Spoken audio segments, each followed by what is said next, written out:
জেলেই আছেন শেখ শাহজাহান, কিন্তু বাইরে দাপট আছে তার অনুগামীরা এখনো সেই দাপট দেখিয়ে যাচ্ছে। জেলে থেকেই সন্দেশখালীতে চলছে শেখ শাহজাহানের শাসন। ফের আতঙ্কিত সরবেরিয়ার মণ্ডল পরিবার। অভিযোগ, আগ্নেয়াস্ত্র নিয়ে শাসাচ্ছে শাহজাহানের অনুগামী মুসলিম। জমি দখলের জন্য লাগাতার হুমকি দিচ্ছে শাহজাহানের গুন্ডা বাহিনী, এই অভিযোগ। জব কার্ডের লিঙ্ক করতে যাচ্ছিল, এখন মুসলিম শেখ ডেকে বাড়ির ধারে বলে, এই শোনাই নিতাই, আমার কাকার নাম নিতাই, এখন ডেকে বলে যে তোর ভাইপো নির্মল এইসব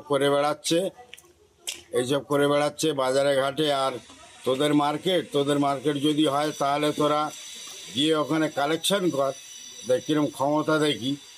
আর বলে বেড়াচ্ছে যে এরম সরবেরিয়ে আগুন জ্বালিয়ে দেবো, লাউখালি আগুন জ্বলবে, আমার পিছনে লাগলে এই উল্টোপাল্টা বলছে। আর শাহজাহান শেখ জেলে আছে, জেলের থেকে তার সাগরেদরা হুমকি দিচ্ছে। শাহজাহান শেখ সব বলে টলে দিচ্ছে, এইভাবে বল, এইভাবে চল, এইভাবে কর। ওদের বেড দিয়ে রাস্তাঘাটে ম্যাচিং প্যাচিং নিয়ে ঘুরছে। এখন আমরা তো এই অবস্থায় আছি। এখন চাইছি নিরাপত্তার না দিলে আমরা কি করে বাঁচবো। সম্পূর্ণ মিথ্যে কথা। আর শেখ শাহজাহান জেলখানা যাওয়ার পর থেকে আমার সঙ্গে তার কোনো কথাই হয়নি। আমার সঙ্গে কোনো রকম কি বলবো, তার সঙ্গে যে এই যে নির্দেশের কথা যেটা বলছে একদম সম্পূর্ণ ভিত্তিহীন এবং মিথ্যা কথা।